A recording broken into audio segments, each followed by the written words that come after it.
This is Bedtime Stories, Grownup Edition, Unfinished Business, the Epilogue. Angela says, Q comes to her and kisses her passionately in front of Amora, Melissa, and Pastor Corey. After several moments, Pastor Corey says, the couple remembers where they are. Q turns, looks at Amora and says, my son is coming home with me. Amora says, what? What do you mean? Hold on.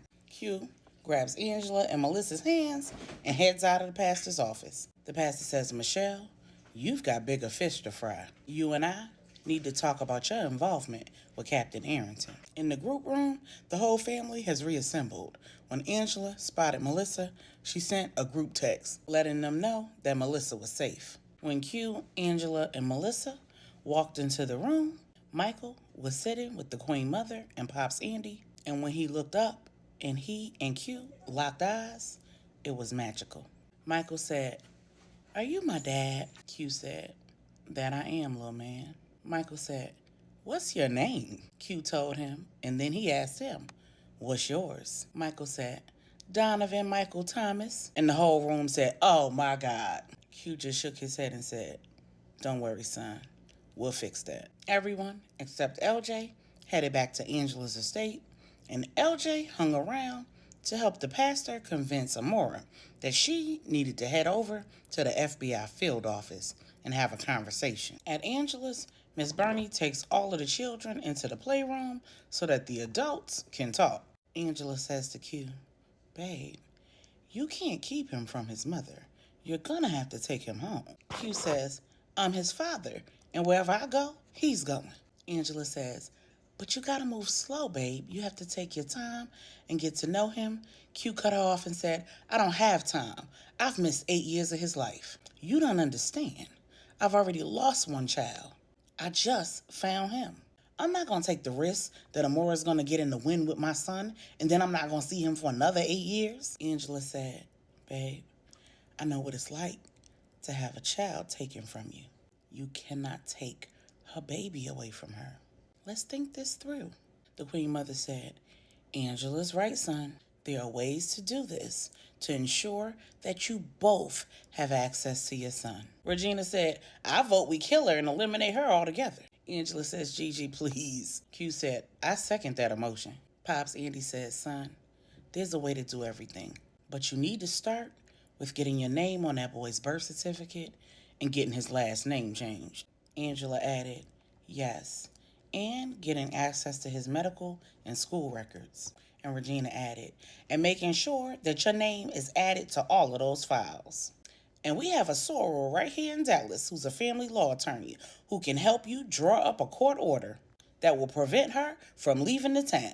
I vote that you move back here until all of the legalities are settled and you keep him with you. Angela said, that's absolutely fine with me, but you have to communicate with her. She needs to know what's going on. Q says, I don't have to communicate a damn thing to her. Angela says, Q, he has school tomorrow. Q says, look, if we can't stay here, Angela said, don't do that. Please, don't do that. We just talked about running. I'm just trying to help you see the full picture here, babe. Does he have allergies? Does he take medication? Does he have illnesses? Does he have a lovey? Does he sleep with the lights on or off? Does he need a sound machine?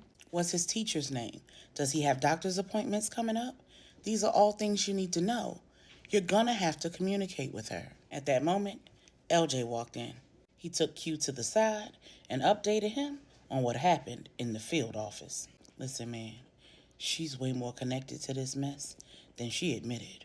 She's gonna need a good lawyer. I dropped her off at her car and told her to head home.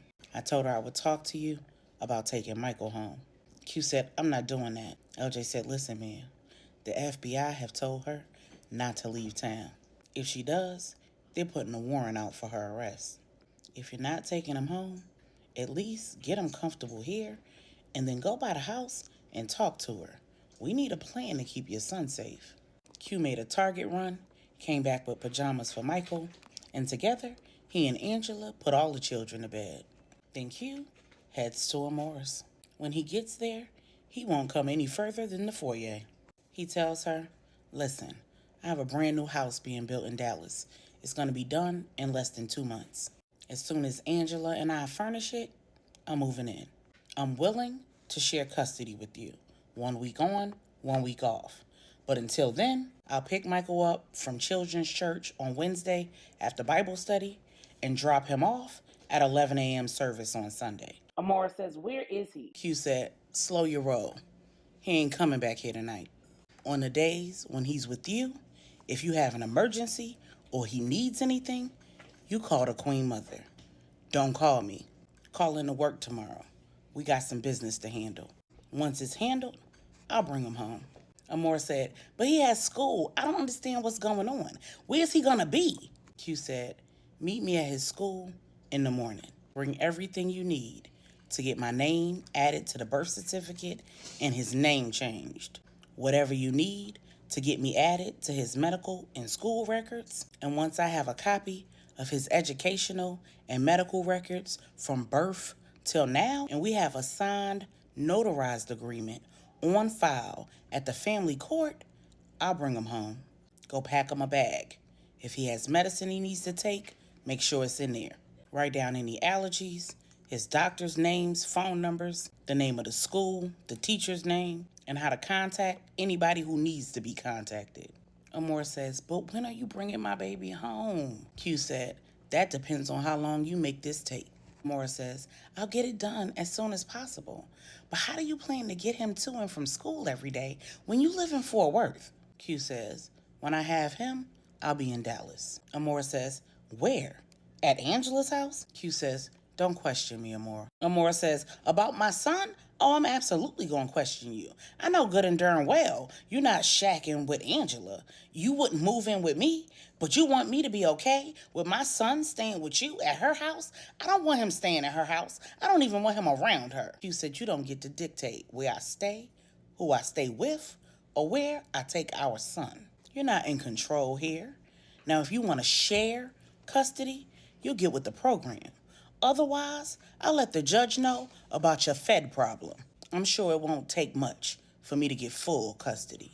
Amora realizes she's been outmaneuvered. She goes and packs Michael's bag, tells Q about his eating habits, his nighttime routine, provides him with all of the information he requested, and agrees to meet him at Michael's school in the morning. Before he leaves, she asks, can you at least call me so I can tell him goodnight? Q said, he's already asleep. Pastor Corey comes to Angela and Deacon Davis and asks them to help him plan a surprise for Stephanie. She'll be coming into town for her birthday weekend, and he's ready to propose. Angela says, yay, I'm so excited. But listen, she's a very private person. She would not appreciate a public proposal. Go big on the birthday, and then completely separate from the birthday, do a special proposal. You gotta make the two separate. Pastor Corey said, I knew I came to the right person. Let's do it. Then Angela and Deacon Davis go to work. It only took Amora 4 days to get everything on Q's list done so she could get her baby back. Too bad for her, it was a Thursday. That meant he was keeping his son until Sunday. Since he was already going by Michael, the name was changed to Michael Donovan St. James. When Amora asked to change his name to Quincy, Q said, absolutely not. My name is reserved for the first son that I have with my wife. After visiting the school, Q decided it wasn't good enough for his son. He had him transferred to the private school that Melissa attends. While she's 8 and he's 9, her birthday is right around the corner, so they're in the same grade. Over the last few weeks, everything's been virtually calm. Several of the co-conspirators in the case against Travis and his group and Captain Arrington have flipped and turned state's evidence, and Amora has been cooperating with the FBI. He was contracted with an outside firm to provide security for Amora and for his son, and he's purchased Michael an entire wardrobe, toys, and all that stay at Angela's house. Hugh's been enjoying being a dad.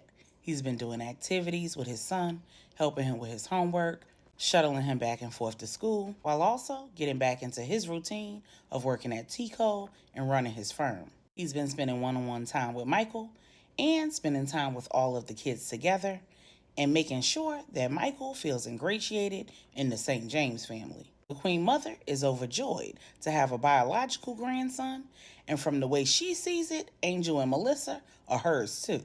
The estate is now busting at the seams with children. One Wednesday at Bible study, Michael is absent. Q decides that he's going by Amora's to find out what the hell is going on. Angela says, "Babe, you want me to go with you?" Q says, "Nah, I got it." Q pulls up outside of Amora's house. He checks his surroundings, heads to the door, and rings the bell. When he does, Amora tells him to come in over the video doorbell. He turns the knob, and when he walks in, the lights are dimmed. His first thought is that he's walking into an ambush. He unholsters his firearm and creeps through the house. The living room, bathroom, dining room, and Michael's room are all clear.